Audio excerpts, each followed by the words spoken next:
Thank you.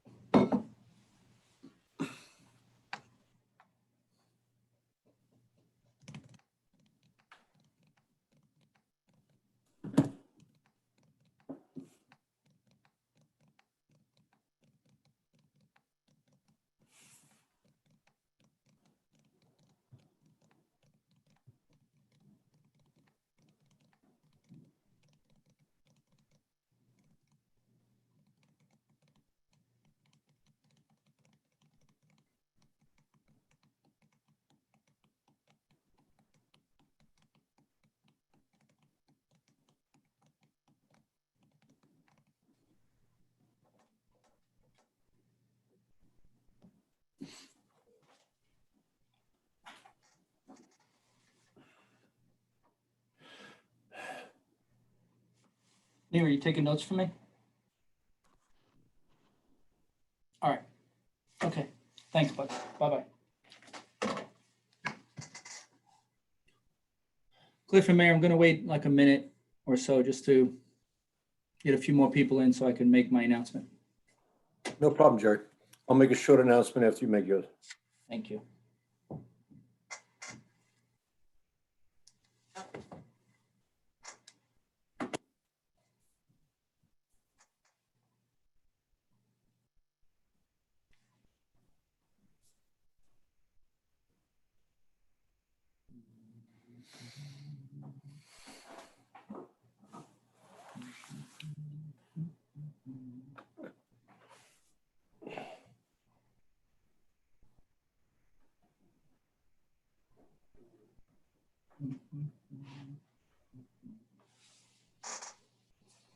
Okay. My name is Jerry Barberio. I'm the village manager for the Village of Mamaroneck. Thank you for attending our Village of Mamaroneck virtual public forum for the Police Reform and Reinvention Committee and Plan. We will provide everyone who wishes to speak 3 minutes to be able to make their comments. Each attendee is allotted 3 minutes of time to speak. If you wish to remain anonymous, please edit your display name and replace your name with a set of initials. And if you raise your hand, I will call you by your initials to be able to speak if your hand is raised. If you are calling in on a phone, please hit *9 to raise your hand and *6 to mute or unmute yourself. If you do not want to speak but still want to submit a comment, please visit our website where a form is now available for you to fill out under boards and committees and the Police Reform and Reinvention Committee page. And you can submit your comments to me in writing anonymously, or if you want to provide your name, you can also provide your name.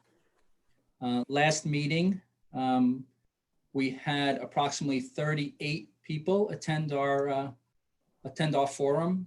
As of right now, 3 minutes in, we already have 40 people in. This meeting is broadcast on our YouTube channel. The village has a YouTube channel. So if you want to find that YouTube channel, it's VOM space village in your Google search. And I think it's the third selection on the page when you do that Google search, and you'll be able to find our YouTube channel, the village's YouTube channel. As I said, we have 3 minutes, and then I will disable your microphone and move on to the next person. We may have an additional public forum, and I'll let the mayor speak about that. But we don't exactly have the date yet set, but we will of course advertise that date. Mayor, right now we have 43 people and one of them has raised their hand. So I think you wanted to say something? Yes, I want to thank everybody for coming and participating tonight. As Jerry pointed out, we're only required to have 2 forums. We're going to add at least one more sometime in January. The committee is going to decide on what the date at the next committee meeting. I want to encourage everyone to speak their mind and their heart and their experience. This isn't a debate. I think it's about, just everybody saying what's on their mind and what they need to say. And we don't have to go back and forth with each other. And we shouldn't go back and forth with each other. I believe what we should be doing is listening to each other, taking the time to absorb what someone else's experience is, and not arguing or debating with other people's experience, because that's not a useful use of our time. People's experience and their feelings are what are being shared here tonight. And, I would, and Jerry will only interact if something is factual, it needs to be corrected, but we will stay out of it. I just want to say that I apologize to folks for scheduling this on the first day of Hanukkah. That was not our intention. It's when it slipped by us. And I do apologize if people are, if this interrupted anybody's holiday, first day of Hanukkah, or if someone can't make it tonight. We are adding another one. And as Jerry pointed out, there are other ways to contact us. The survey, we're coming up with a survey to survey the community and the website. So there'll be other opportunities along with the other meeting for folks to reach out and share their experiences. So with that being said, I thank you to everybody for coming out tonight, and I look forward to hearing what folks have to say. Thank you, Mayor. I want to also join you in apologizing. It did slip by us, and if people are unable to attend this evening to observe their religious, a very important religious holiday, then I hope that they can join us in the January forum. We do have one hand up. This gentleman's initials are LQ. Cliff, if you want to unmute Mr. LQ so he can speak.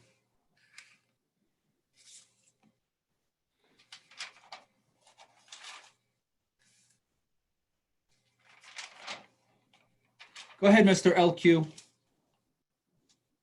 You have to unmute yourself. Okay, can you hear me now? I'm sorry for the technology. Yes, Okay. we can hear you.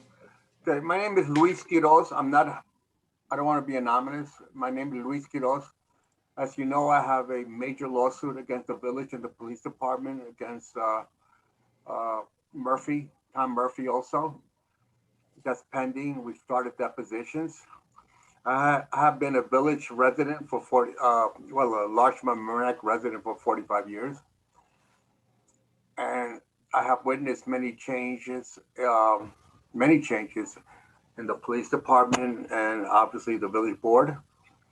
I'm extremely upset that Tom Murphy and the board and the group of the board have acknowledged great work by the last police commissioner, Leahy, who I don't want to, this is not opinionated, whose facts and tenure have been detrimental to the progress of the United States and to the village and to the progress of Black Lives Matter. The discrimination from the top down of the police department has caused and had the purpose of making sure that the exodus of middle class and lower income people leave the city. The village is controlled by very rich people at Orienta. And I would like an investigation as to the next police commissioner, who from what I understand is not official yet, but it's Sandra DeRusso. I want to know and state publicly that I know many police officers in the village that deserve that title before Sandra. I am concerned, and I have written about this in my book and in articles and as a professor at Florida University, that the requirements for a police commissioner and for police officers have to change. Certainly higher education and the level of educational expertise is critical. And the selections made with DeRusso, when there are so many qualified people in the police department, is horrendous. And it only proves the discrimination and the gentleman's agreement that is going on. in my lawsuit, I am going after with all my vengeance and energy after Tom Murphy and the police department for change of uh, leadership and a change of policy. It's a disaster. Okay, thank you. The next person, right now we have 57 people in attendance. The next person with their hand up, first name is Susan. Cliff, could you unmute Susan? Yes, my name is Susan. I can speak very highly of the police department from working with them for several years in the past, and also through my volunteer efforts in the village. I encounter the police on a daily basis. I've never had any issues with them. I know that they work very hard. They're very professional. They do a good job. I feel that I'm very happy that Sandra is going to be the next chief of police. It's good for diversity for a female to be the chief. She's worked very hard. She's worked her way up the ranks by studying and being professional. And again, you know, I've seen some of the things that have been happening to our police officers lately on the avenue. People randomly curse at them, spit on them, do horrible things to them for no reason at all. I do I love our police department. They've always been responsive and caring and sensitive. Thank you. Thank you, Susan. We have Bill. Bill has their hand up. Bill, Cliff, can you unmute Bill, please?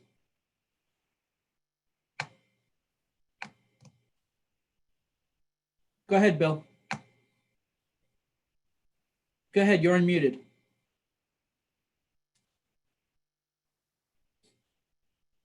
Bill, can you hear us? Just say something so we can hear you. All right, Cliff, we'll come back to Bill.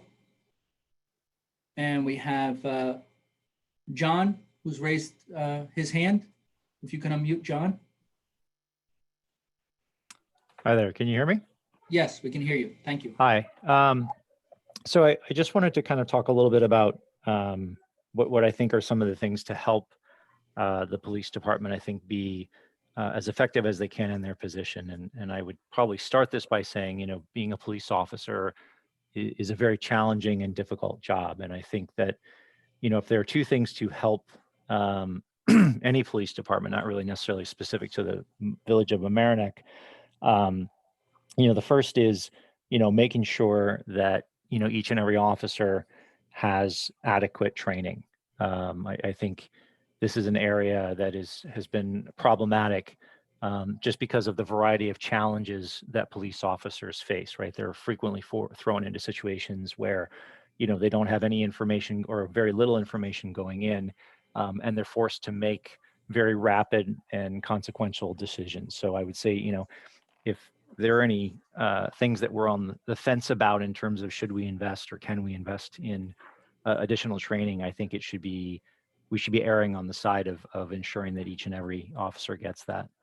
The second thing I just wanted to add is, you know, I think it would be also very beneficial to look at the department, and I know it's not an enormous department, but to, you know, really look for a mix of, you know, people who are members of the community.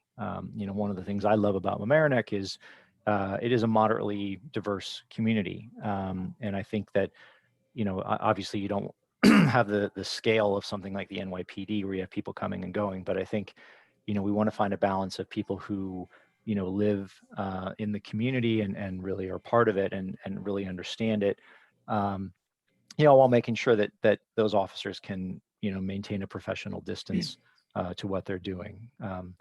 It's a very challenging time. I think, you know, I certainly have had, you know, tremendous respect and experience and all positive experiences with the police department. I think that being said, as with any organization, you know, you have to make sure there's a degree of accountability. And so I think that's just something that has been forced into the limelight here, and I think needs to be acknowledged. And the last thing I just wanted to say is, and this I think has been true for years, is that we need to make sure that the police department has a complementary organization to deal with individuals with mental health problems. Too many times, police officers are forced to be an amateur sort of mental health analyst or counselor on the fly in a very high tension situation, and it's simply not fair to them. And to the degree to which, whether at the village level or the town level or something, we can provide them with auxiliary support, I think that would be very beneficial. Thanks. Thank you, John. Cliff, let's try Bill again, see if we can't get him to unmute. Bill, give it another try. Just unmute yourself and start talking. Bill, go ahead. Try talking. No, we still can't hear you. I'm sorry, we'll come back to you. We'll keep trying. Cliff, we're going to go to Michael. Please unmute Michael.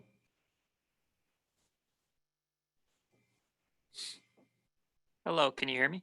Yes, we can. Thank you. As a recap, how much time do I have? 3 minutes.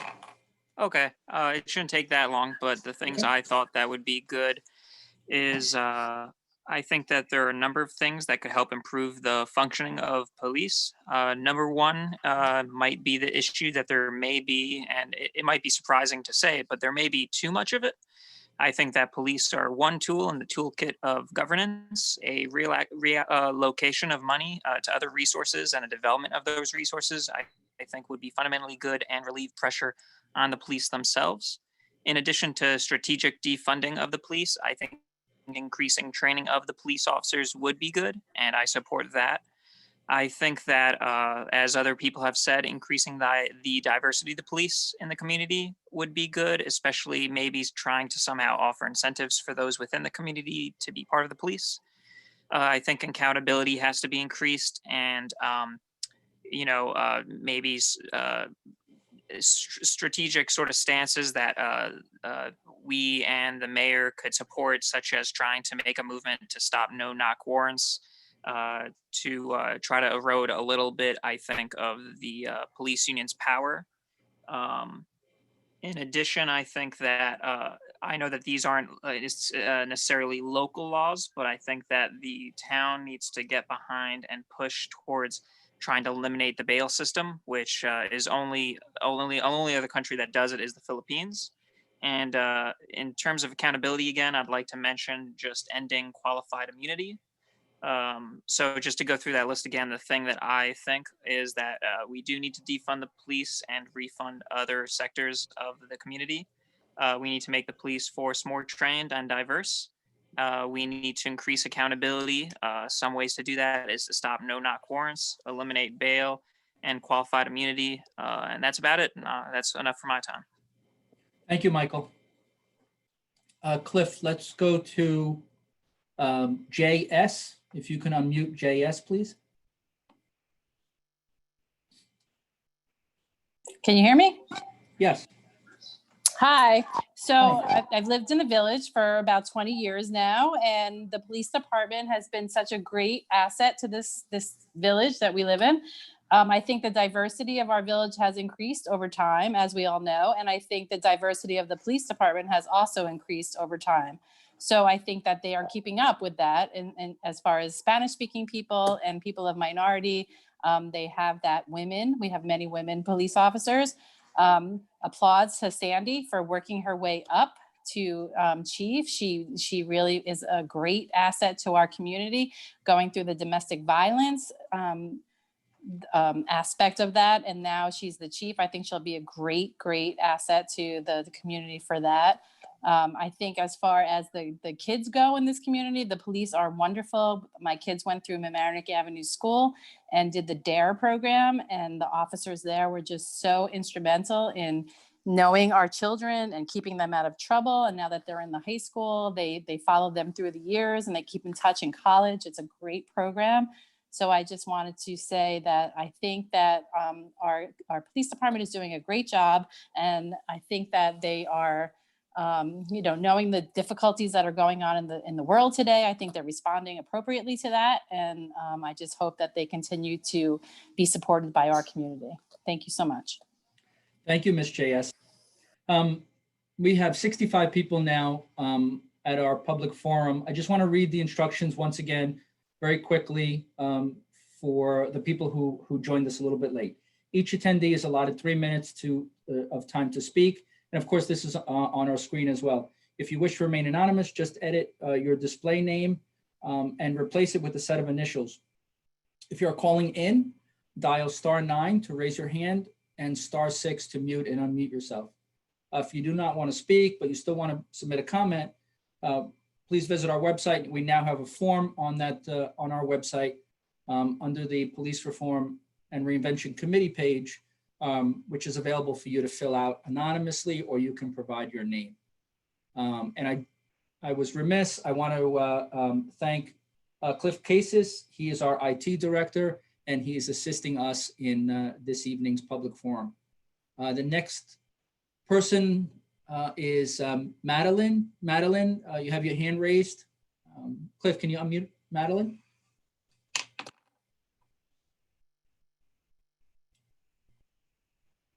Go ahead, Madeline, you're unmuted.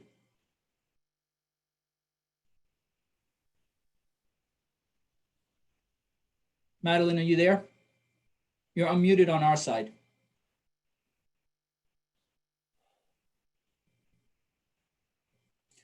Okay, we'll get back to Madeline. Cliff, next person is Jonathan T. If you could unmute Jonathan T.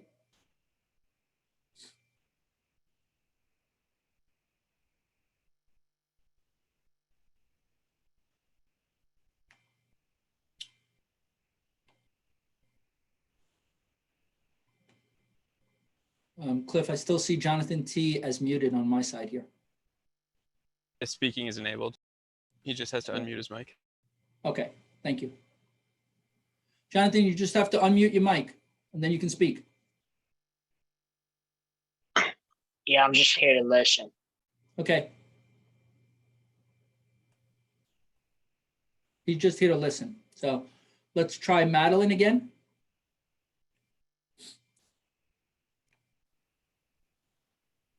Madeline, unmute your mic and you can speak.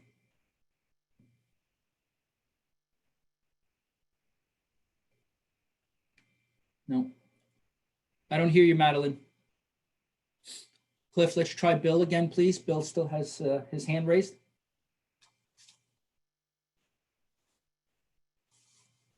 Bill, go ahead, unmute your mic. Hello? Hi, good. Hey, sorry about that. That's okay.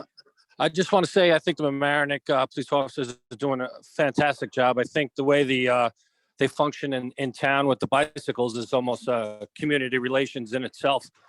And I agree with training. I think everybody needs more training. Also, when you say accountability, I couldn't agree more. I think there needs to be outreach to the community to remind them how they're supposed to act around police officers when they walk by and spit and give them the finger. You know, these are things that the community needs to come together and say that's wrong. There's way too much of that. There's way too much of just thinking that the police are these punching bags that they can just walk around and, vent all their feelings. So that's pretty much it. I would say more training because, we live in such a dynamic time, community relations as well as social media. But I think they're doing a great job and I wouldn't want to live anywhere else. Thank you. Thank you, Bill. Thank you very much. Cliff, let's unmute MF, initials MF. Hey, how are you? Can you guys hear me? Yes. Hi. Perfect. Hey, how are you? I just, wanted to agree with the gentleman that just spoke. I do agree that the police officers could use some more training. Everyone can use some more training. But like the other gentleman was saying, there's only so much these guys can do when, they're being mistreated. I think the public also should be better educated on what they should and shouldn't do when they do come into these situations with police officers, Respect goes a long way. I've lived here for a few years now. I have never had a bad experience. They do the best they can, and they also want to get home safely to their families. That's always their number one goal, is that everybody is safe. So for that to happen, I think both police officers could use the training, but also the general public should be a little bit more educated on how they should react, and just to try to remain calm, because nobody wants an escalated situation. That's the last thing these guys want. And I think the village is doing a great job at policing, the community policing. It is the friendly village, and we should try to keep it that way. Thank you, Ms. MF. Appreciate that. Okay, we have another first name, Alexandra. Go ahead and unmute. Hi there. I just wanted to say I appreciate your having this forum and for making this a space to have the voices heard. And I would also just like to recognize that while we claim Mamaroneck to be diverse, I think it's also important to note that the majority of people living in Mamaroneck are white, and that the police are designed and developed to protect white people. I'm speaking as a white person. And just that I think training is important, and also just thinking about the DARE program, which I went through myself as a child in the district, and the discussion of drugs as bad without understanding the conditions that lead people to pursue drugs, without addressing the root causes, and without discussing poverty, and without discussing substance abuse and substance use disorder. Just vilifying drugs, I think, is really important to note, and discussing how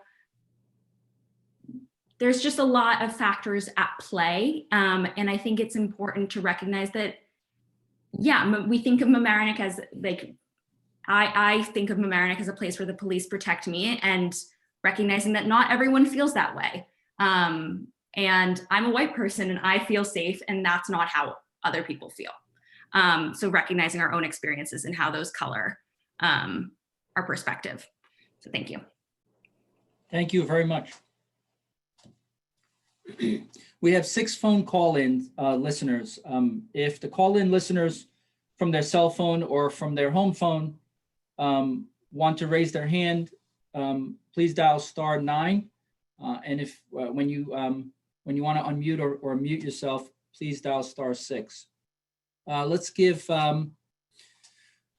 give phone number ending in 3626. Cliff, unmute them.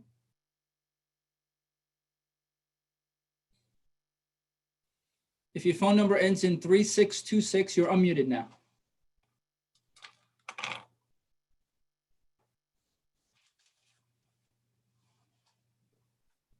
Go ahead, 3626.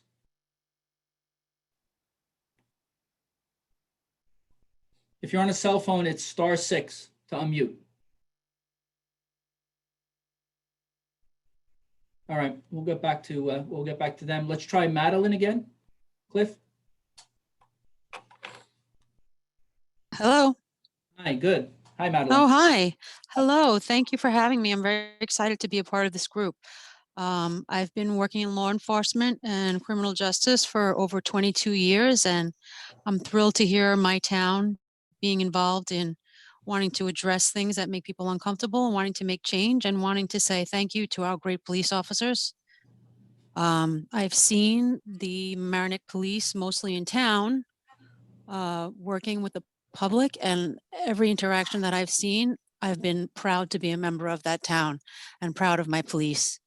I've seen them be spoken to with disdain, and I think that sometimes, especially in this current culture that we're living in with what's been going on in the world, while we do need to address very important things that have been happening, we also have to be careful that this is creating some sort of bias against our police, that we're assuming things about them that just aren't true.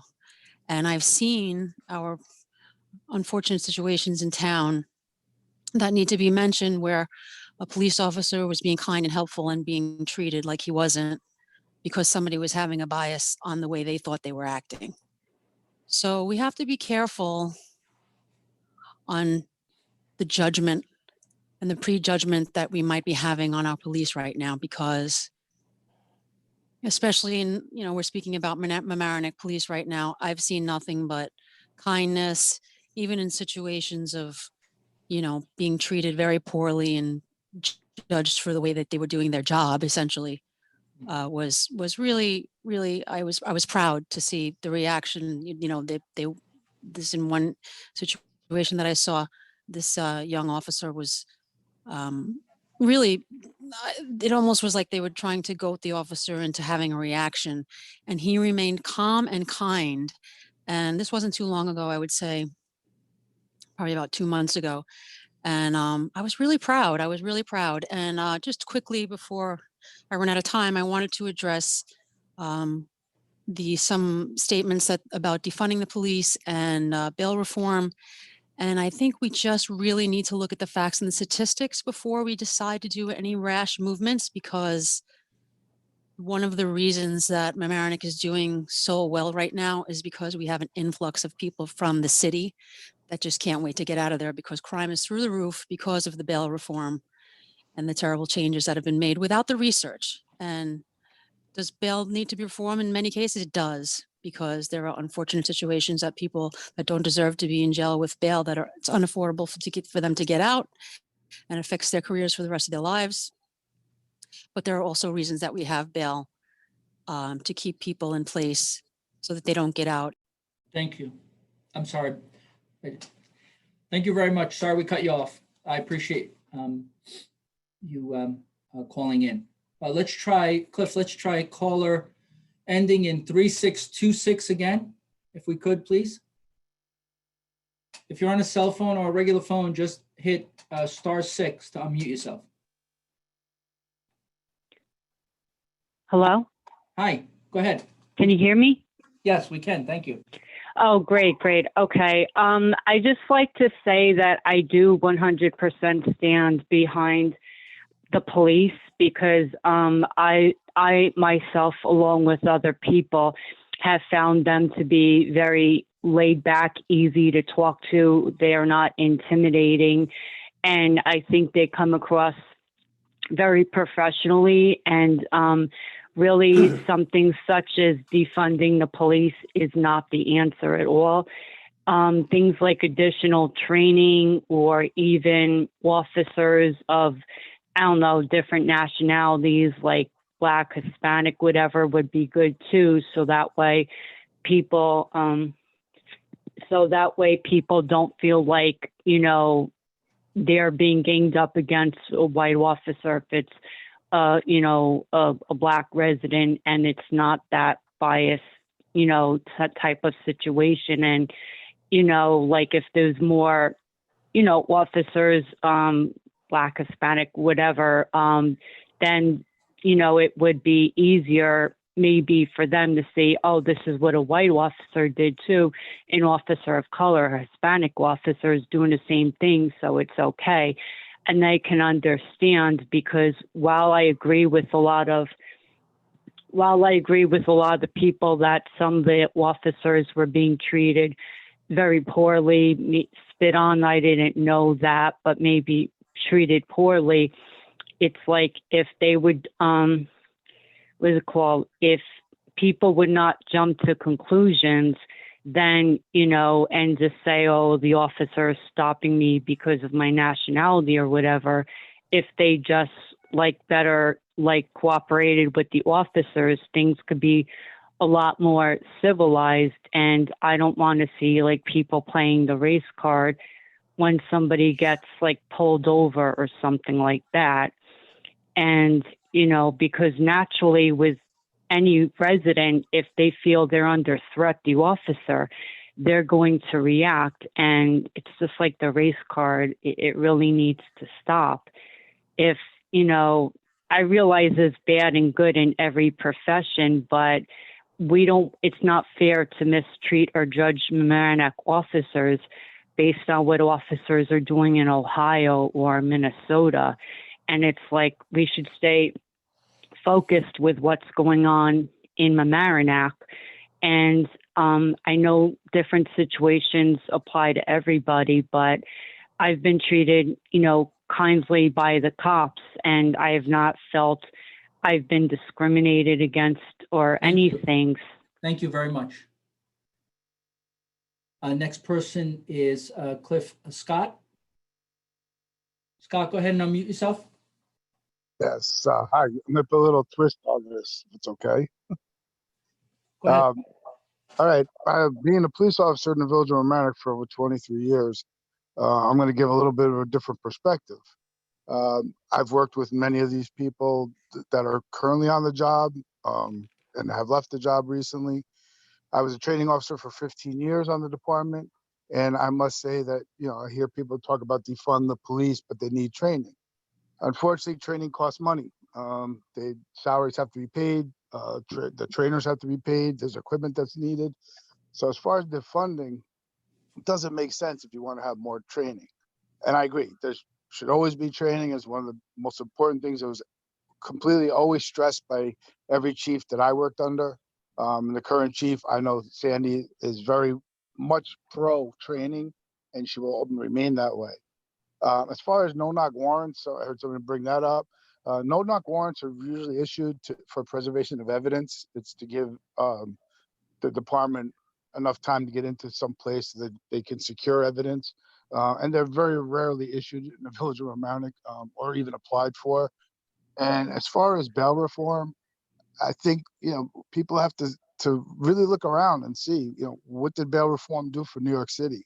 Unfortunately, it's a rotating door. As soon as they go in the door into the courtroom, they're back out on the street, and it's a revolving door that doesn't stop. So as far as with the defunding and the bail reform, I think we have to look at it from a standpoint of, yes, training is great and training needs to be done without a doubt. And I think every police officer that's working currently will tell you they love training, because the more they train, the better they feel, the more comfortable they are. And in that sense, I will say the village of Mamaroneck is very good at what they do. Thank you. Thank you, Scott. Thank you very much. The next person has the initials NR. NR, you can unmute yourself. Yeah, hi, thank you.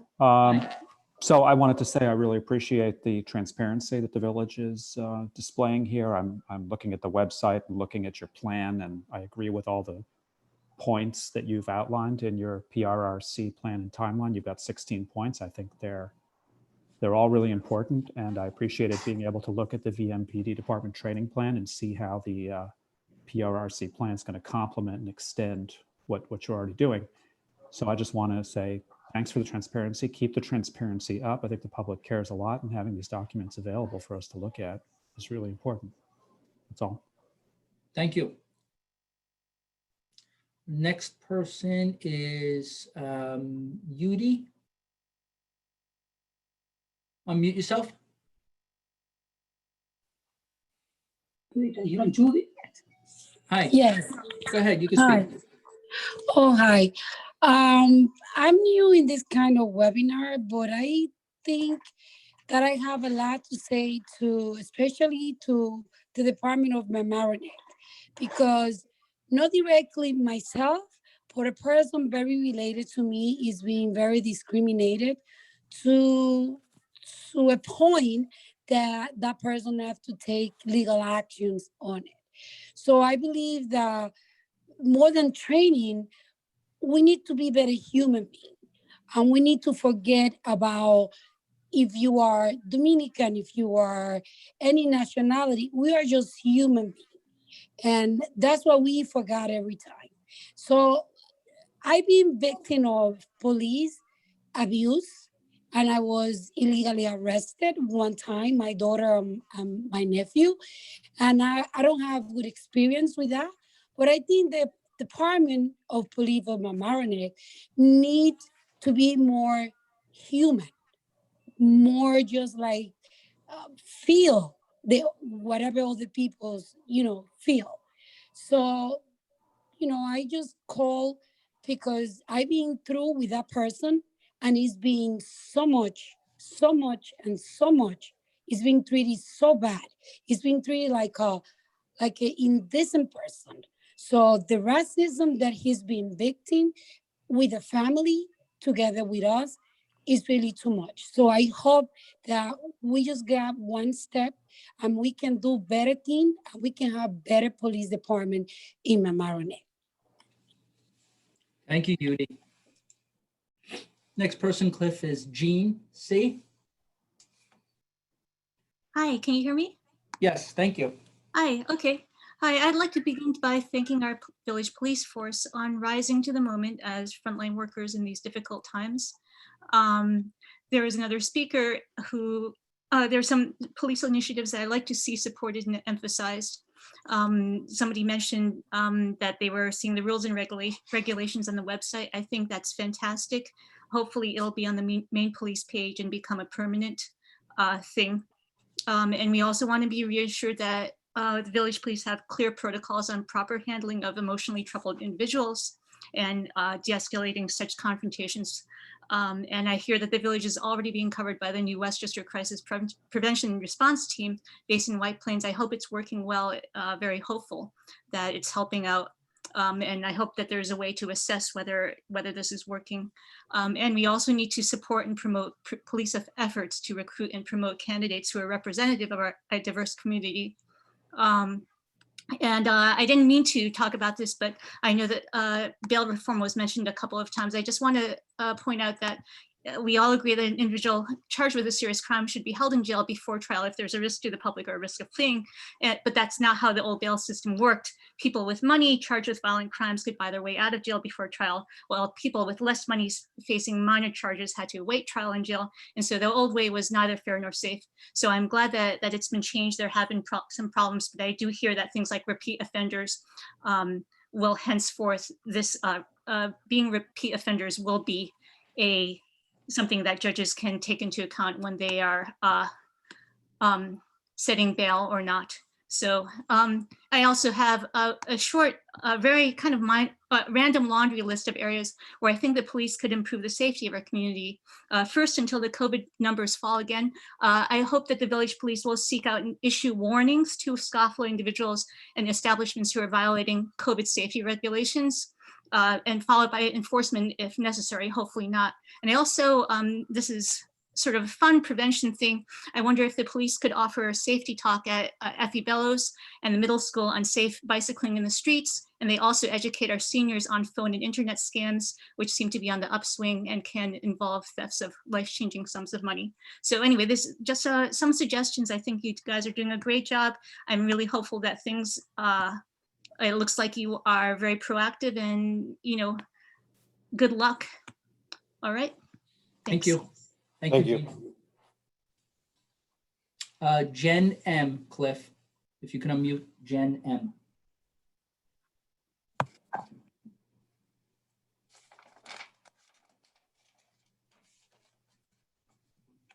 Jen, do you wish to speak? You have your hand raised. Yeah, the version is not allowing me. It says she needs to upgrade her version of Zoom. That came up the other night.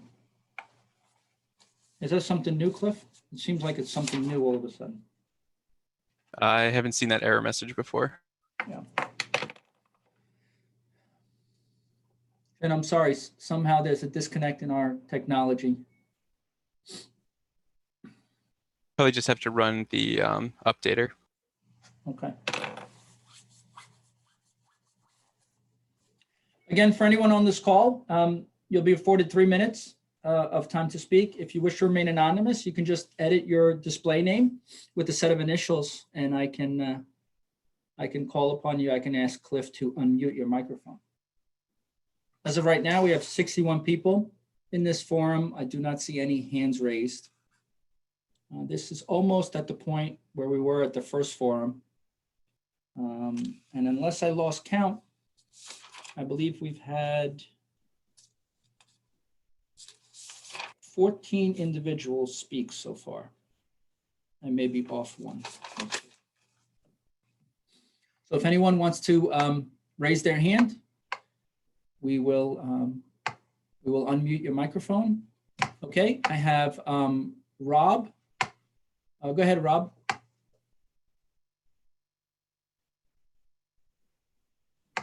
You're unmuted. Okay, can you hear me? Yes, thank you. Okay, basically what I want to bring up is the people on the actual committee.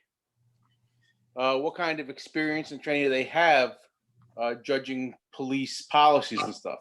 Do they know about the relevant Supreme Court cases, or are they going to get training in them before they come out with final decisions?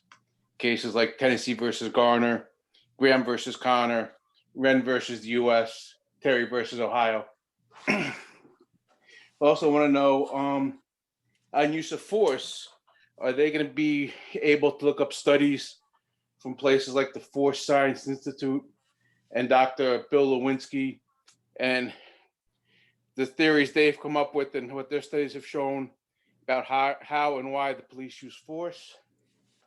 And also if anybody on the committee actually knows the requirements for an officer to be eligible to even get qualified immunity, since people have brought that up tonight. And that's all I have. Thank you, Rob. Thank you very much. Next person who has their hand raised is Christine. Hi, Christine. Go ahead. How are you? Good. How are you? Good. Thanks for having me on. I really appreciate it.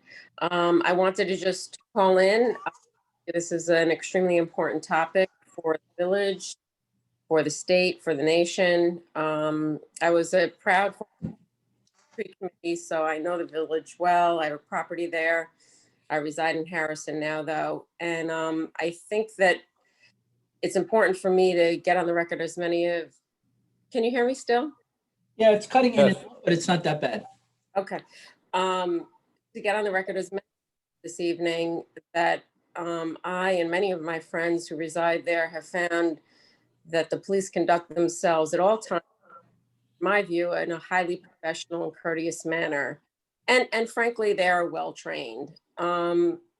However, given the environment, I think that there are definitely programs. I know the county has one. I work for the county, and at the end of the day, they have very good programs on helping police understand and how to deal with mental health issues, and that has worked well. And I assume that the village will look into that and get that training, you know, for their officers. But by the same token, any effort to kind of defund police, as many have said this evening, in the context of, frankly, some escalating areas of crime.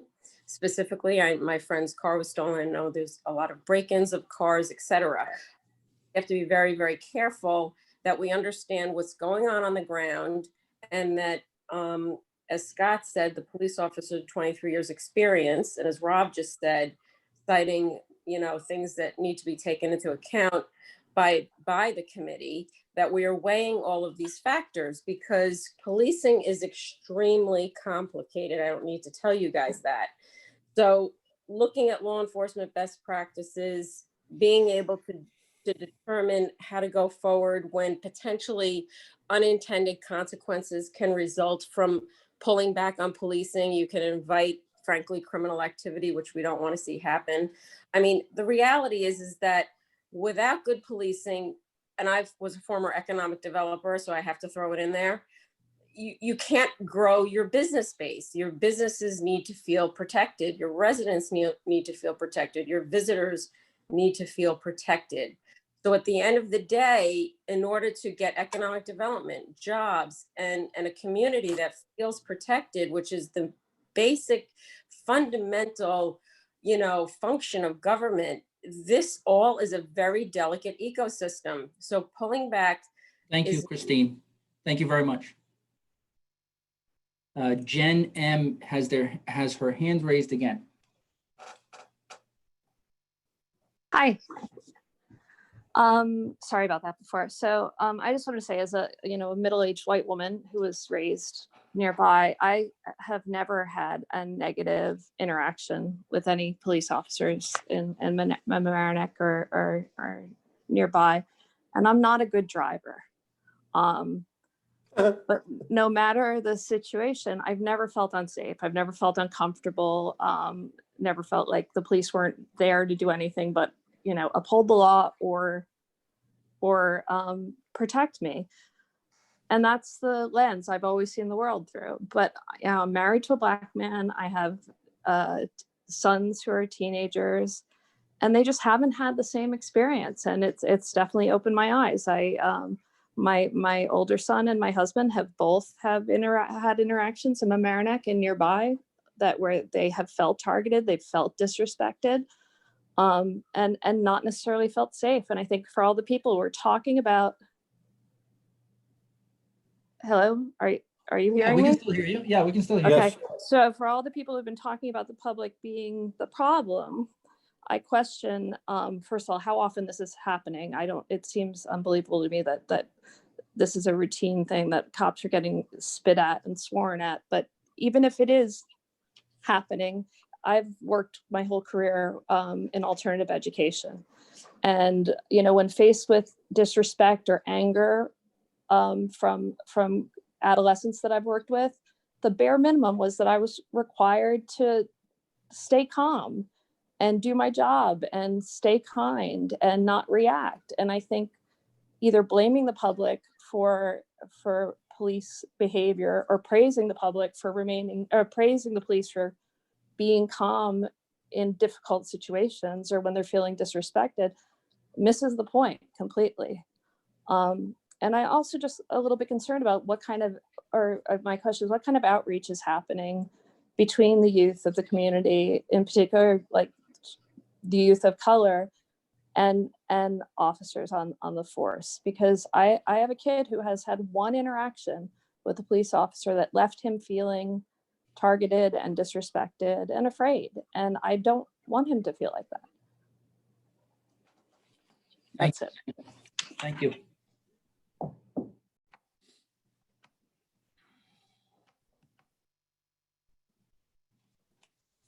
At the present time, I don't see anyone with their hand raised. We will, of course, wait a minute or so.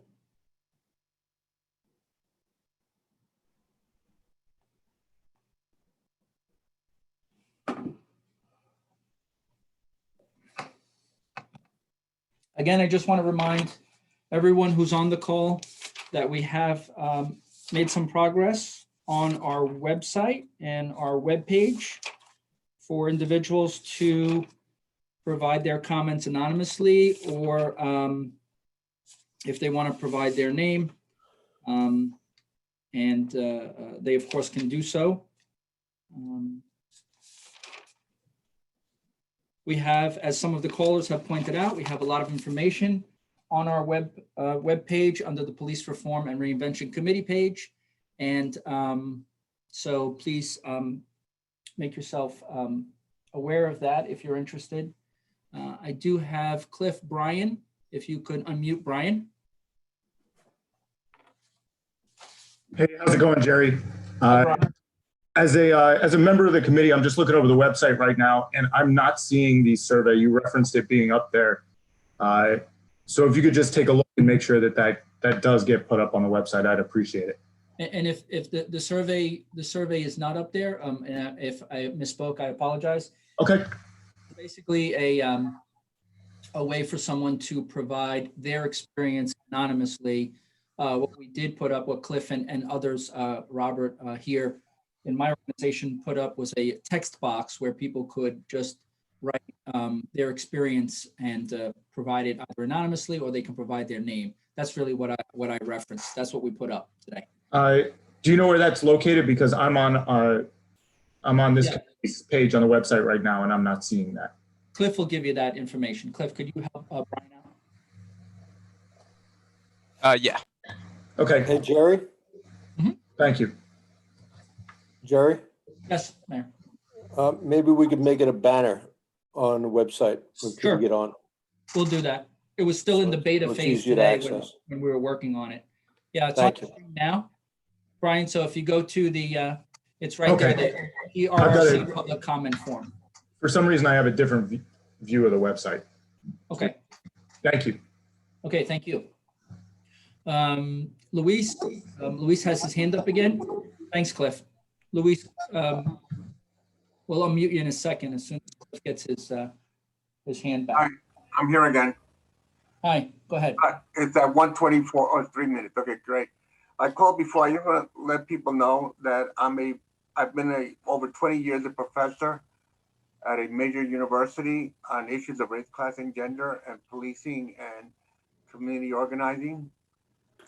My daughter graduated from kindergarten all the way through a doctoral degree in social issues and trauma and issues of race.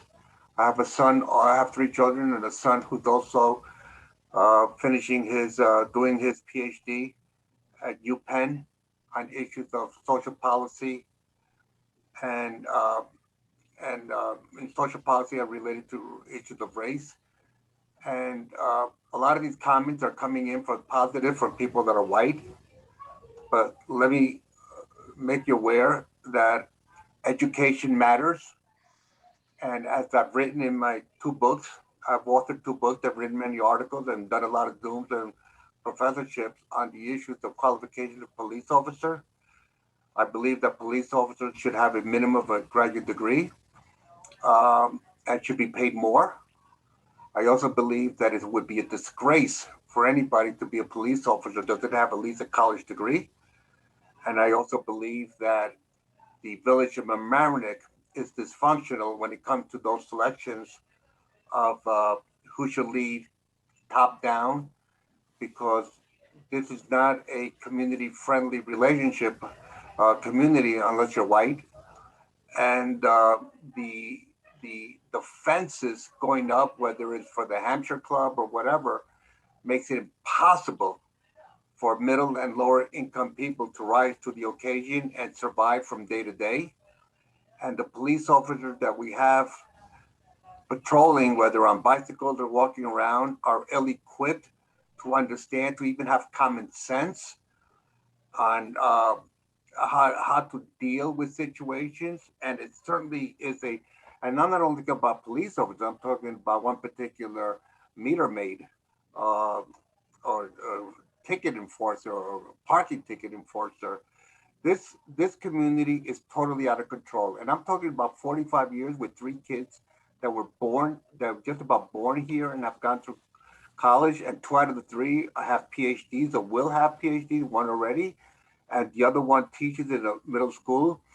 If you're educated, you don't bring a car in to tell me what's right with it. You bring the car to be serviced to tell me what's wrong with it.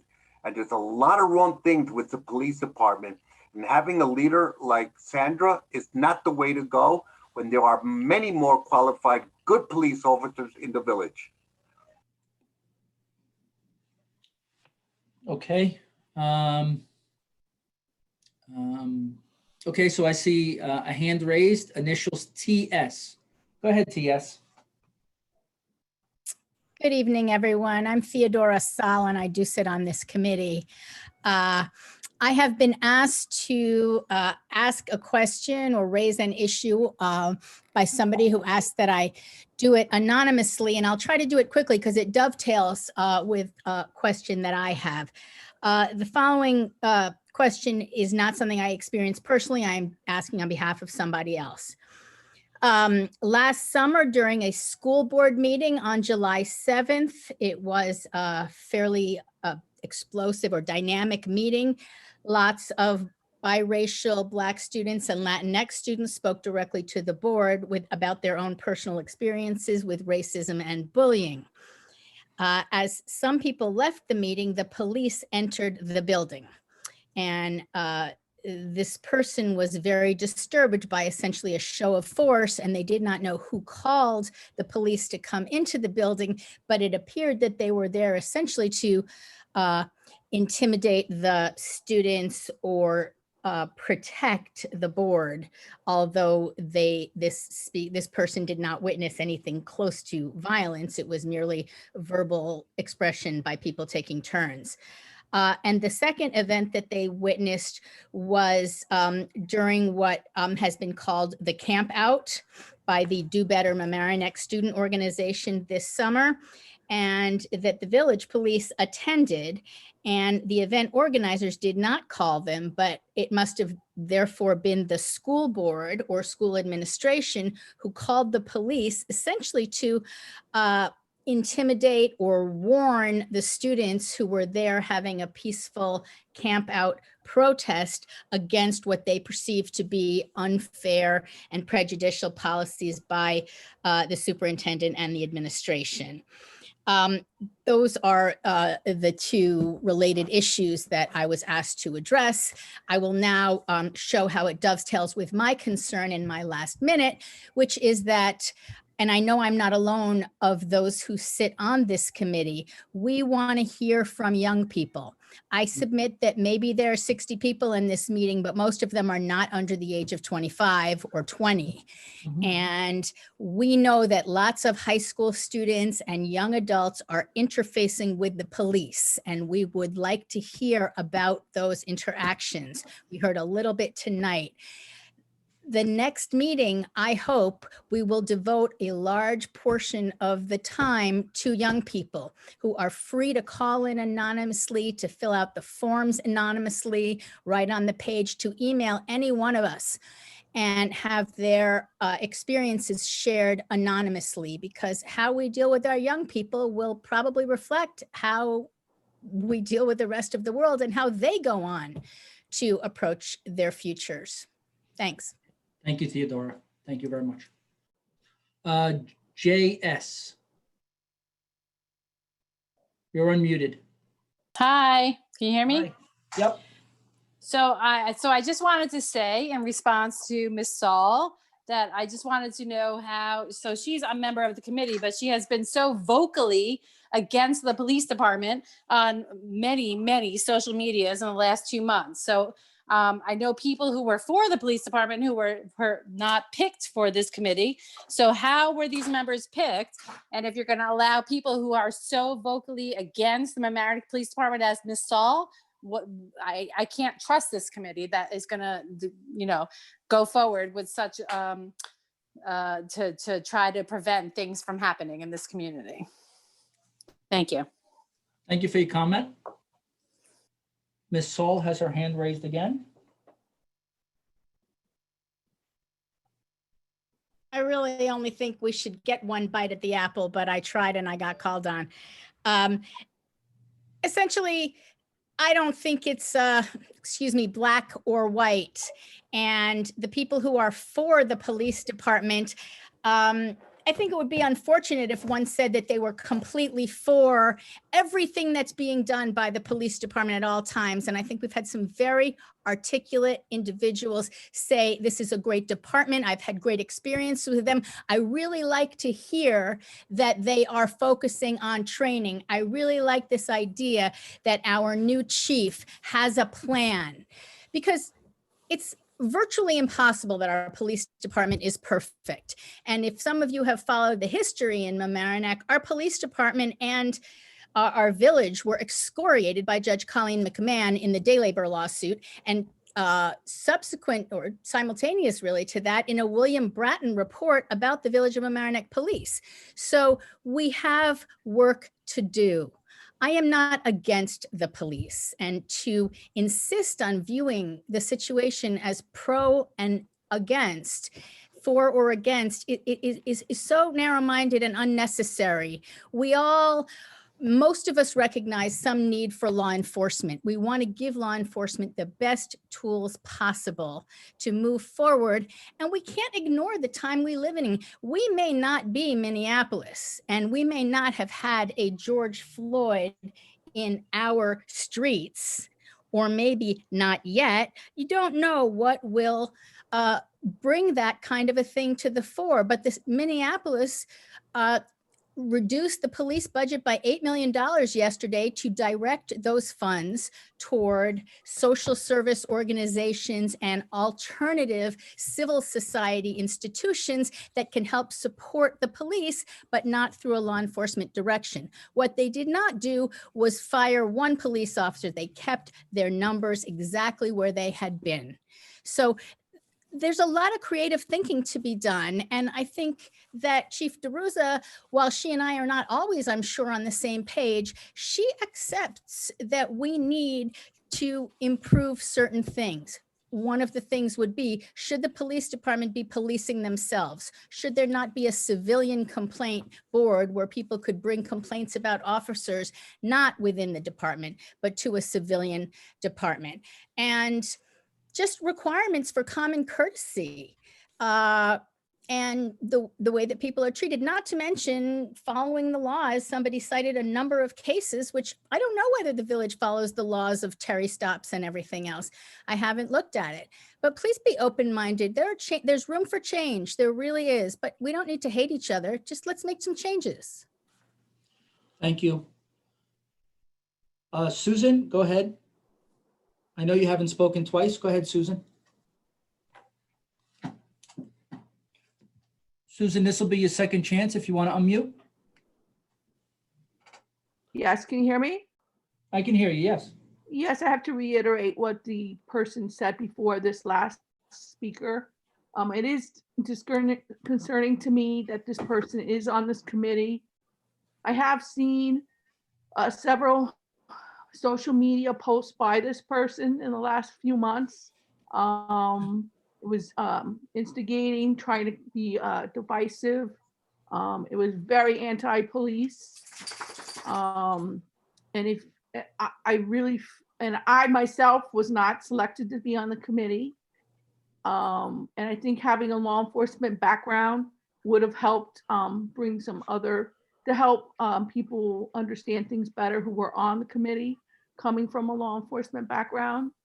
And, it's great. You have a new a new group in White Plains that are going to respond to mental health issues.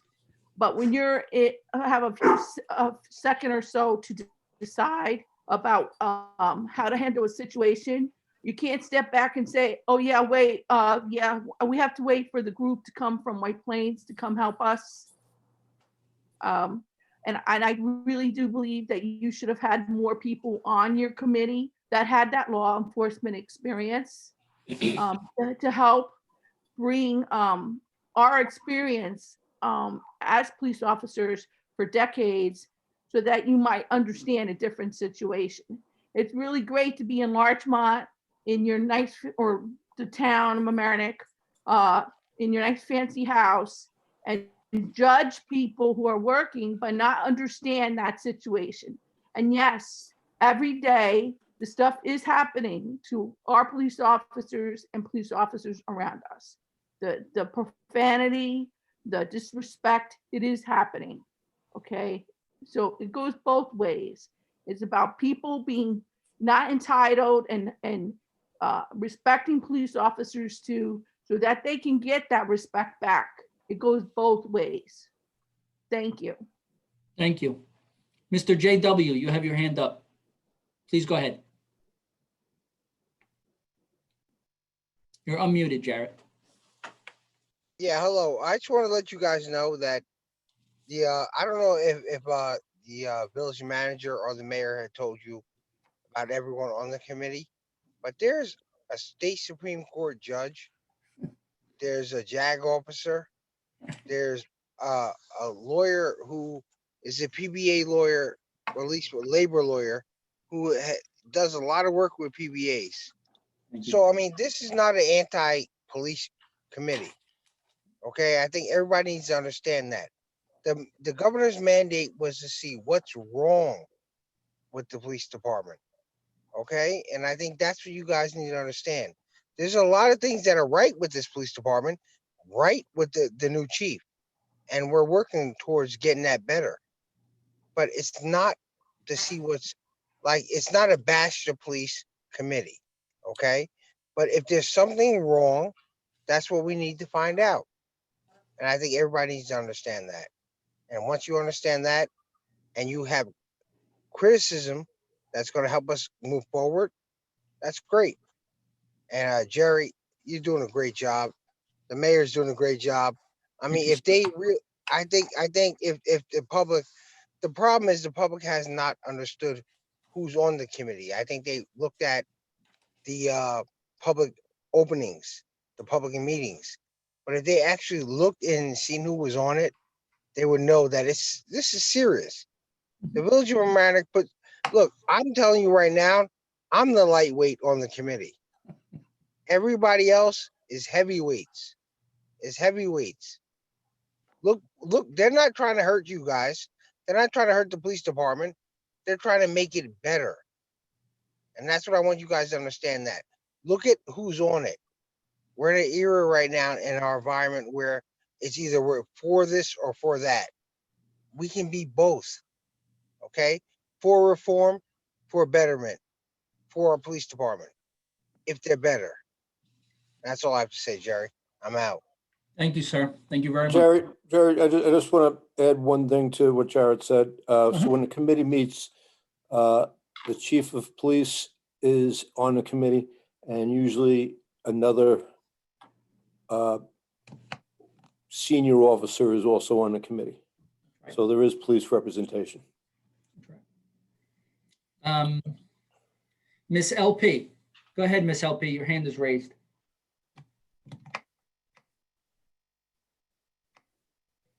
Hi, are you unmuted?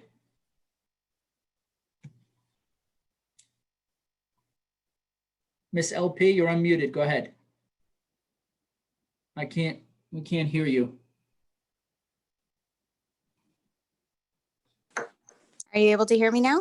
Yes, thank you. Okay, apologies. Sorry, my phone's acting up. No, I just wanted to reiterate, I don't want to sit here and turn this into the members of the committee that are speaking out, but I do want to assure everybody that there has been a lot of diversity of opinion and a lot of thought that has gone into our conversations. Our meetings have run long and over, and they've been very productive. And I think the diversity of opinion and thought is very important. So yes, it's very important to have people that have police perspective. It's also very important to have people that have perspective from outside of the police, and very important to have people that have a strong diversity of opinion and thought. And I think without that diversity, you're not going to be an effective committee. So just because you don't agree with what everybody on the committee believes or what everybody on the committee is saying, I don't think you should think for a second that not everybody on the committee wants what's best for this town, wants what's best for our police department, and what's best for the people of this community. So, there has been some very heated discussion, but it's all for the best. And so I want, everybody to be assured that there's not definitely one thought of opinion here at all. And we're all coming from different backgrounds and different perspectives. And that's it. Thank you so much. I will, Cliff, ask you to unmute Miss ST, if you could first, before we get to the double and triple callers. Thank you, Jerry. Miss ST. Hi, this is Sharon. I'm also on the committee. And one of my responses really is that I would hope that regardless of what people know of individuals on the committee, because some of you may know some of us very well, some of you don't know us at all, some of you may just see social media posts. Just like in other careers, people will use social media, and that doesn't necessarily represent everybody.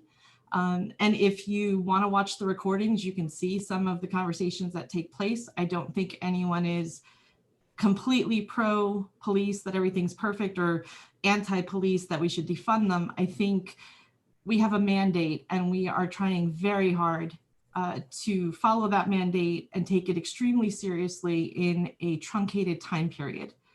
We only have a few months, and we only started recently.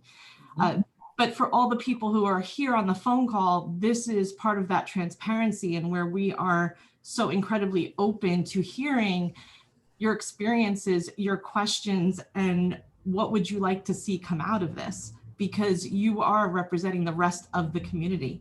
And we do want to have another open forum in January. And we hope that instead of 61 people, we hit 100 people. You know, we want to hear comments from everybody, not that there's 2 and 3 comments from one person, but that there's so many people asking questions and giving us input that we run over on time.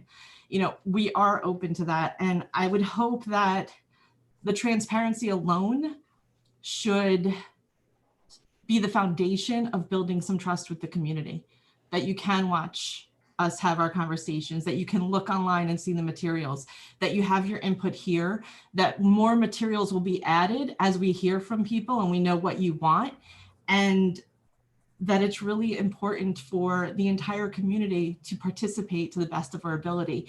And for anyone to feel like you can't trust us, I'm terribly sorry about that, but I hope that you will give us a chance and you will participate in this rather than judging us by anything that's extraneous to the group, because we are extremely committed, putting in a lot of time, a lot of energy. And it's not just to respond to national, you know, issues or the mandate, but we want to protect our police officers just as much as we want to protect our residents. And so I hope that for the rest of the time here, we hear more comments from everybody else other than the committee or those who have spoken. Thank you, Jerry. Thank you, Sharon. Thank you very much. Cliff, we're going to go to Jean C. This would be her second time. Hi, sorry, I'm going to speak slower last time. I thought I had only 3 minute, 1 bite. I wanted to, you know, listening to, I guess there a different experience that people who are white and people who have not white had in this area. This reminds me, I did have a couple, I am aware of, and I had one experience where I realized that things might be different. There was a time a couple of years ago when I was tabling on Harbor Island for 5 days. And for 4 days, I was sitting with a white woman and everything was copacetic. And for the 5th day, I was sitting with a dark-skinned man, and the police pulled up to just check whether we were doing what we were supposed to do. This was on day 3, so we'd been there every day. And what happened, you know, when we spoke to the policeman, you know, he didn't want to bother us, but somebody called the police on us because I guess we looked suspicious. The other time that I'm aware of was more recently, and I think this was town of Mamaroneck, not village. And it was a young man of my acquaintance who works in a retail establishment on the Boston Post Road, and he was harassed for jaywalking and made to, you know, basically be frisked and had to lie down on the sidewalk, and he was humiliated. But he declined to press charges. He just wanted it behind him. So this is a different. It's not the town. It's not the village. I think it was a town, but it is a different world. One thing I want to point out is that many times it's not the police, but some people in the community who are calling the police on people of the other race, of you know, Black and Indigenous people.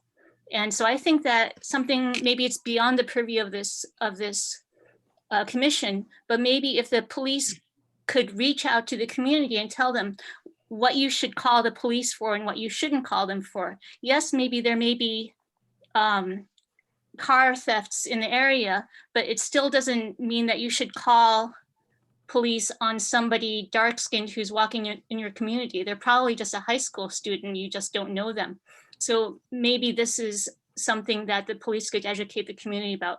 I think that they respond to what people ask them to do, and we as the village also need to take responsibility for what we're making them do. Anyway, that's all I wanted to say. Thank you, Jean.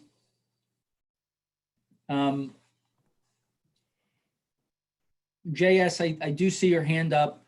You have spoken twice already. If you want to email me and provide a comment that I can provide the board, you can do that. I have no problem with that. But I see that Miss CS, who only went once. Cliff, if you want to unmute Christine. Go ahead, Christine.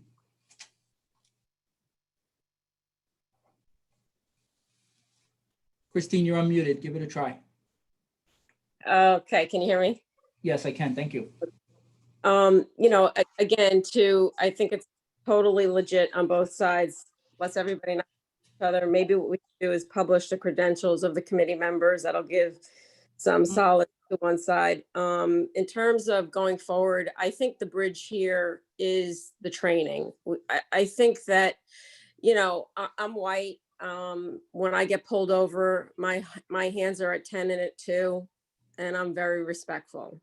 I don't assume anything because a police officer is trained in a way that everybody else is not, and they're there to protect the community, and their training has to be something that, if you want to immerse yourself, we had a big word in county government, which was immersion. And immersion to what policing does is a laudable exercise.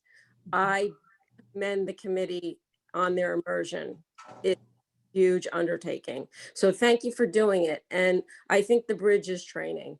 I think everybody will feel much better going forward with the community, all in lock sync, that our police are being properly trained and we all feel safe, and we can kind of be held out as the poster, community of how to do things right. So I'm very looking forward to it. So. Thank you. Okay, new person. Initials MM. Go ahead, Cliff. You can unmute them. Hi, I'm very new to Mamaroneck, but I do have very extensive experience in Latin America with both police and community policing. And while I agree that training is really important, there's a huge breach that was exemplified just now in the call, which is how we relate to the police, but also how we relate as a community. And for that, training is not enough. And I have a great example of working on similar issues in Colombia, and the police just having the great training, but community being very reluctant to give them a chance. And as silly as it may sound, proximity made all the difference. And the example was that they did train, but they opened a bridge to the community, not only in terms of sitting in spaces like this to say, to talk about what's wrong, but really help us all remember to empathize and remember that we're humans and that stereotypes exist. So when we did that, it was something as basic as just having a football match and a football tournament. And we mixed police officers with the community who were playing together, different ages, and that helped bridge the gap. It's an example. I'm not saying that applies to Mamaroneck, and I don't want to sound presumptuous because I really don't understand enough of the dynamics. I'm very new to the community, but changing the mindset, it has to go beyond just training. It has to have commitment from both parties to be open. It has to have communication. It has to be based in building that trust that was discussed, and that empathy that may be missing right now, not only because of the incidents, but of an environment created by a case, but also exacerbated by media and social media. That's it. That's it for me. Okay, thank you and welcome.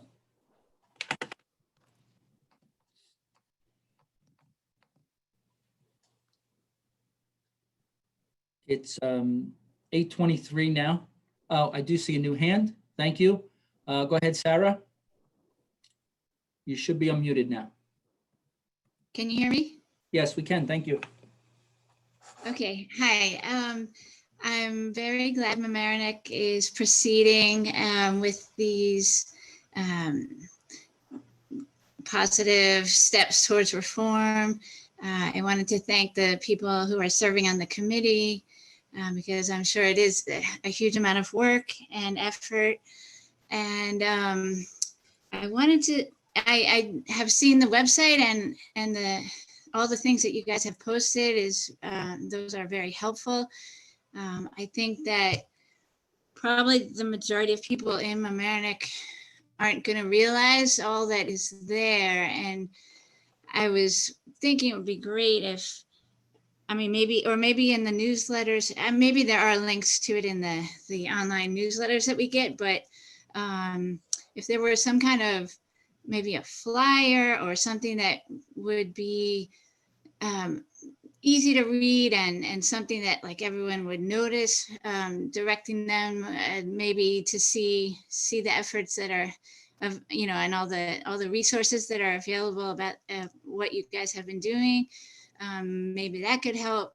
And I'm also concerned about the divisiveness and the rhetoric that's throughout our country these days, but it affects us here in Mamaroneck in terms of people feeling like it's either, like the defunding versus supporting the police, which is that's not a correct way of looking at it, or people thinking that they have to be pro or against the police, as some other speakers have mentioned today. I think that all of those are false ways of looking at all this. And if I do think that in this village, there's a lot of people feel just somehow they're being influenced by social media and feeling that they have to take a side. And if anything that could be done via this committee to just educate the community that's not what's being done. I think Jarrett actually said, that it's just a matter of making the police better. I'm sure the police also agree they can be better. And, it's not about taking sides, because I think for the community to really support this whole effort, there needs to be more education of the community about what the effort involves. Anyway, thank you. Thank you, Sarah. Thank you, Sarah.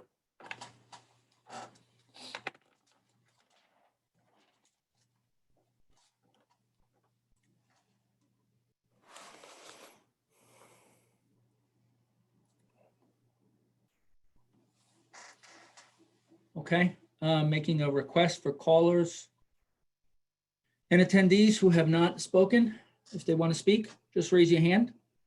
If you're calling in from a cell phone, dial *9 to raise your hand, and then *6 to mute or unmute yourself.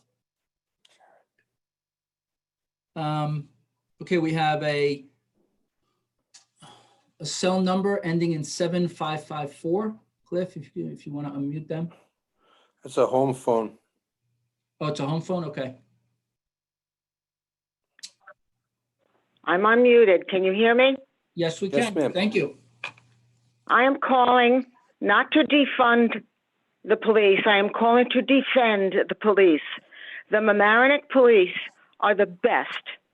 They help. They're professional. They know what they're doing. We've lived here for almost 80 years. We've gone through many changes in life. The police have always been the people that you go to for help. We defend them. And I think that the respect that is due them needs to come from our community. We see them go out every day. They never know what they're going to face. Yes, it may be a traffic infraction. It could be a murder. It could be something simple. It could be something life-threatening. We need to say thank you. We need to respect them. We need to do our part. This country is changing. Let's trust that it changes for the best. Whatever your committee is trying to do, I hope it's not to reinvent the police. I hope it is to help our community to have the police do more. They are dedicated people. They are not to be disrespected as is going on now. I can't say enough for them. I'm thankful that they are there for us and always are there for us. Thank you for the time. Thank you for calling.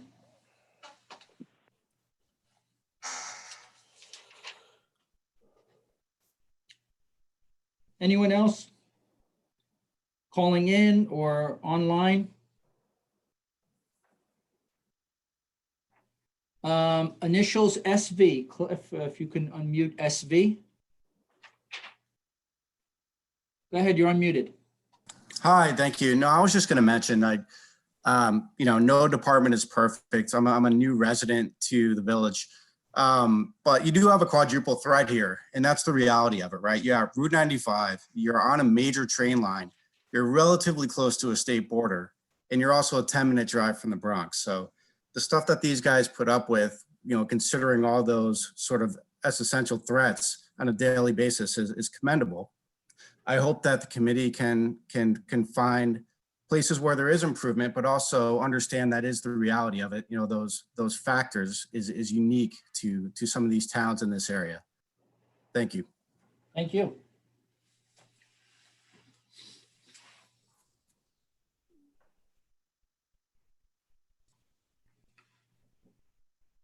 We have about 30 minutes left.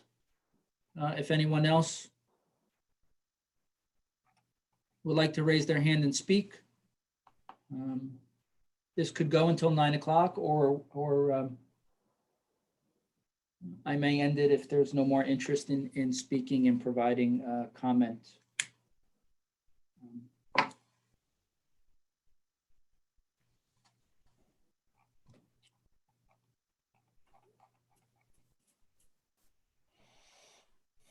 Still looking.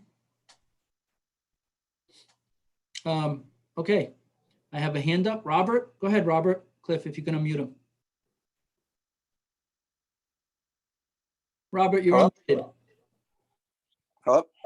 Hi, we can hear you. Hi. I have a question about the committee. I was wondering if every single person that's on the committee is a village resident. If their government ID actually says that they live in the village. That's my first question. You have my email. You can email me. Any other comments? Yes. Why can't that be public knowledge now for everyone to hear? I'm just curious as to if every single person on the committee has shown a government ID that says they are actually from the village. Why would we want someone that's from Mount Vernon, New Rochelle, Larchmont, White Plains, even Connecticut, New Jersey? Why would we want someone who does not live in the actual village to be on our committee? So my question is, has everyone shown a government form of ID? And I would like an answer for that, Mr. Mayor. My knowledge, everybody's a village resident. Not to the knowledge. Has everyone provided documentation? That's No, my we haven't question. asked for papers. So how do we know everyone that's going to be on the committee is actually from the village and actually knows what's going on in the village? Shouldn't that be a very important question to be asking and documented with government ID? Why do we want someone speaking or representing us that may or may not be from here? Does that make any sense? I would like an answer to that one, Mr. Mayor. You have my answer. Keep making your statement. No, what is the answer? To my knowledge is not an answer. Have you asked for documentation? Government ID. Or we can continue to have maybe someone that doesn't live here on the committee. Do you know of someone who doesn't live here on the committee? I possibly may. So my question is, I'm not here to be questioned. You're here to make a statement. Please make your statement, sir.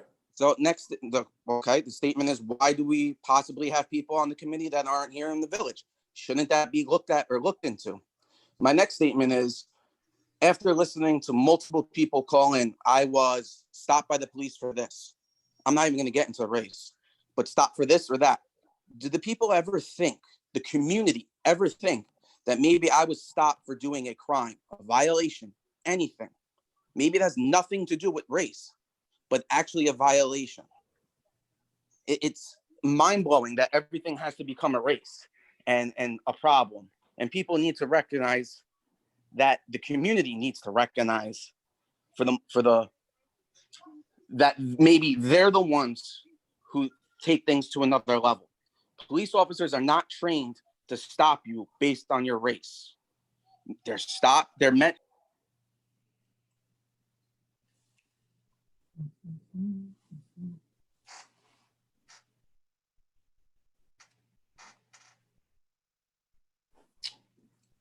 Anyone else have their hand up? If you want to put your hand up.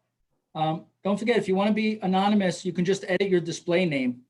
You can use initials or just a first name. That works as well.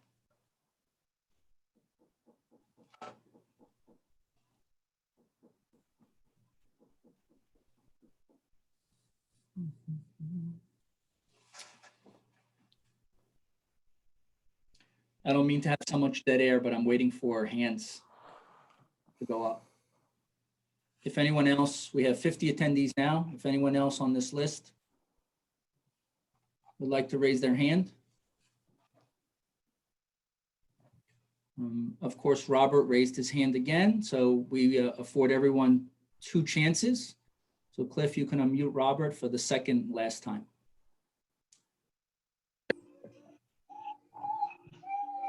Hello? Yeah, go ahead. We can hear you. Okay, how come I was cut off? Just so 3 I know. minutes. 3 minutes, Gotcha. Robert. So the last part I'm saying is maybe the community needs to relook at themselves and say, maybe we need to act differently. I don't think that the police need to be reformed. I don't think they need to be doing anything differently. They're doing a wonderful job. It really is mind-blowing. And the next part I heard was, why don't we bring in social workers to help handle certain 911 calls and things? Why don't we look at that? Because other states have already started doing that. There's already been, to my knowledge, 2 social workers already have been killed going to jobs or going to the 911 calls. They're not trained to be the police when things turn violent. So a social worker going to answer some of these unnecessary, what they feel police calls are, needs to be looked at again, because the police are still going to be called to these other type of 911 jobs. So again, our police do not need to be reformed. They're doing a great job, and the community needs to go back to thanking them for everything they do. And again, my first statement is, if people are on this board, they should be having public documentation of showing government ID that they live in the village. We do not need people that do not live in the village to be on our committee. Thank you. Thank you.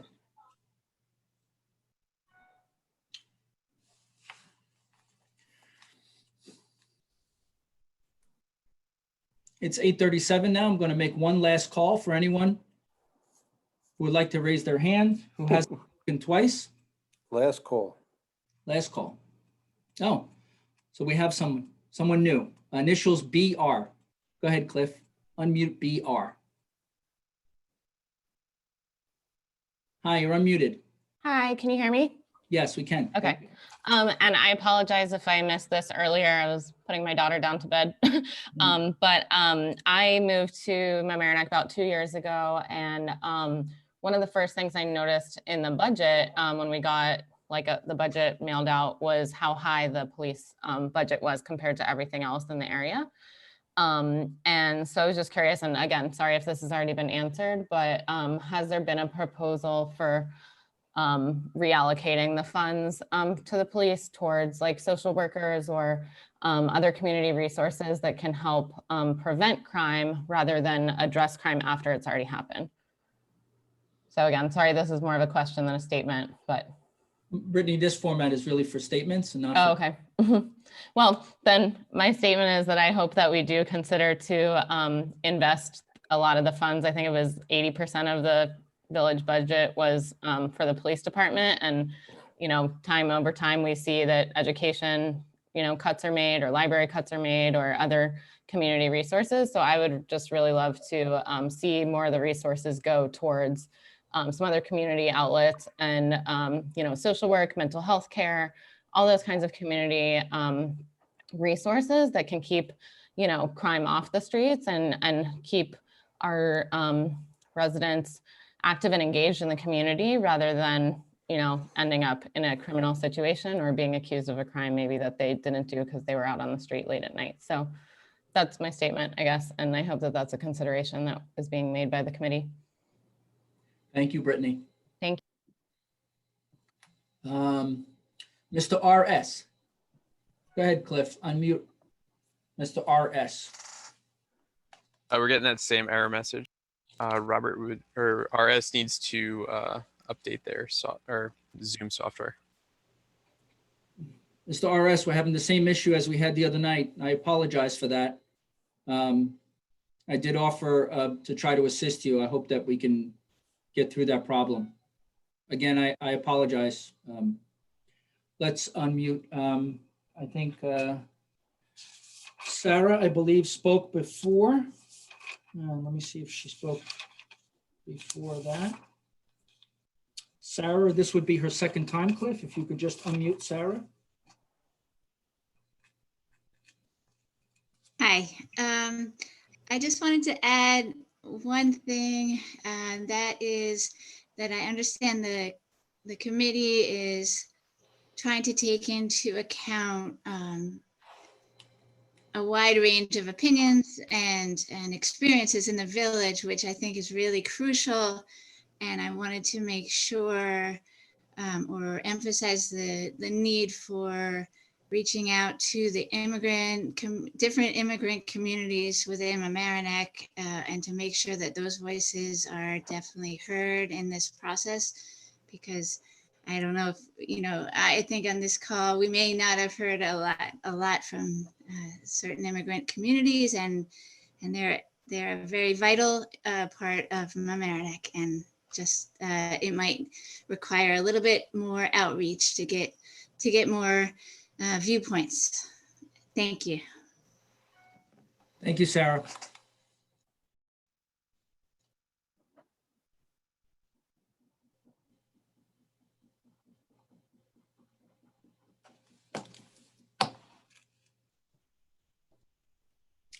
If anyone, this is the last call. If anyone would like to speak, we got 20 minutes left.